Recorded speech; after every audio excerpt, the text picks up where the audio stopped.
Behind the scenes of what a realtor does to actually sell your home. Yeah. Most of you watching this video probably think we do nothing, and that's false. It's probably one of the biggest misconceptions. A lot of homeowners just think realtors just put the house on the MLS or put a yard sign up and hope for the best. The truth is, selling your home is a complex process with a dozen of different parts. And the difference between a good realtor and a great realtor can mean tens of thousands of dollars in your pocket. So in today's video, I'm pulling back the curtains and showing you exactly what goes on behind the scenes. I'm gonna be going over 10 critical steps of what a realtor actually does. The reality is, selling your home has many moving parts that you guys don't really see. Step 1, home and market analysis. When making a move, players strategize.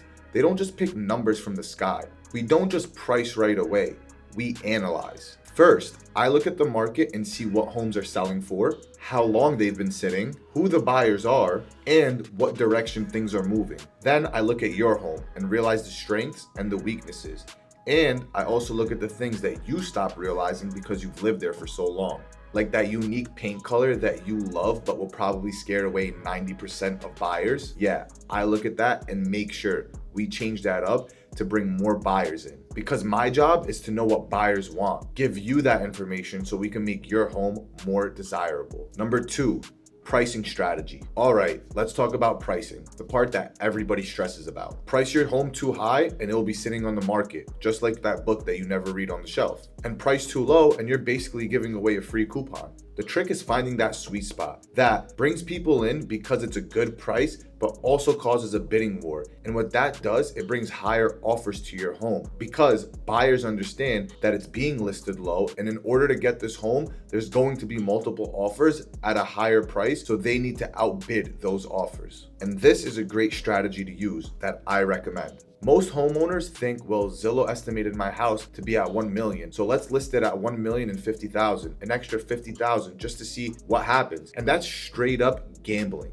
I'll give you 3 strategies that I explain to my sellers. 1, market value pricing. List your home for what homes are selling for in your area, and that's considered market value. So when you list your home at market value, you'll receive market value because it's very fair. 2, competitive pricing. You go lightly under market value, but it grabs a lot of attention from buyers, bringing more people in, understanding that they need to offer a higher amount, and because they are blinded by other people's offers, you will most likely get an offer higher than market value. And 3, inspirational pricing. When the market is super hot, we stretch the pricing a little higher than the comps. And this only works if the demand is really high and the inventory is low. And this is one final tip that I tell my sellers all the time. A home priced at $699,000 will get more attention than a house priced at $705,000. And why? Because when buyers filter out the homes doing a search and their max is $700,000, you need to understand that they're only getting every house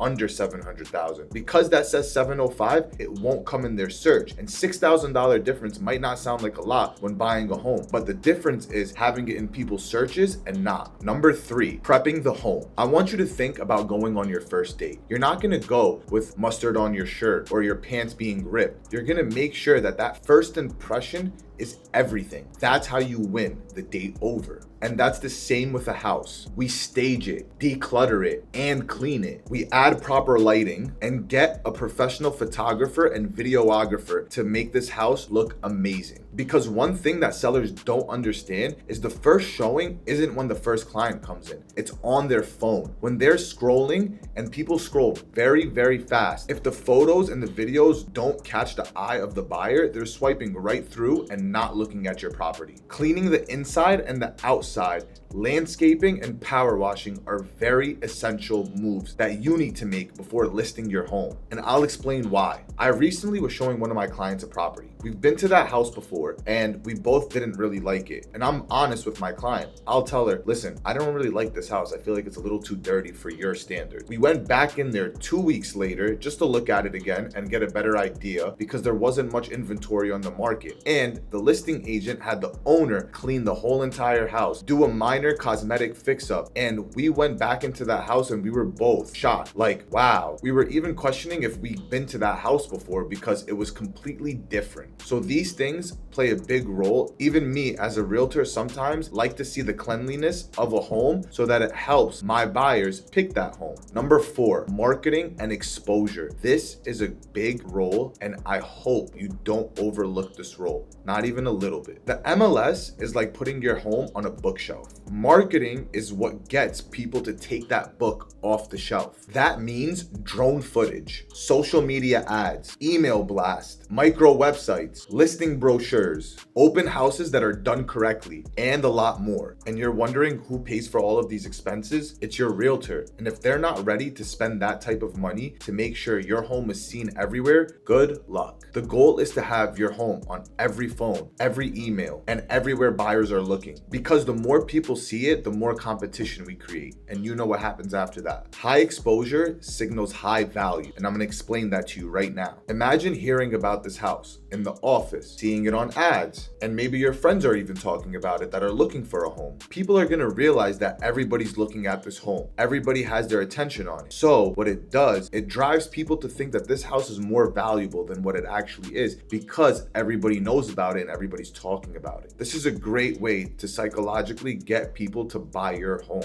5 is screening buyers. Not every buyer is actually a buyer. Anyone can write up their own offer and submit it to a listing agent. And quite frankly, some can't even get a pre-approval for a mortgage if their life depended on it. Part of my job is making these realizations and knocking out all of the offers that are not worth your time and my time. Because if we accept a bad offer, what could end up happening is they could drop and then all of the buyers that offered earlier will also drop. So we need to strategize this. It's not always about taking the highest offer. It's about taking the best offer. Also, I've seen sellers take offers that are less, all cash with no contingencies on appraisal or inspection. And what that does, it makes the seller more confident in taking that person over somebody with a higher offer that's going to try to nitpick every little thing going on about the house. So without strong negotiation skills, you could end up giving away thousands of dollars just to keep the deal alive. My goal during negotiations is to push back professionally, hold from where it matters, and keeping the deal moving smooth without chipping away at your bottom line. Number 7, transaction management. Now it gets to the parts where the sellers don't really see what's going on. I'm coordinating with lenders,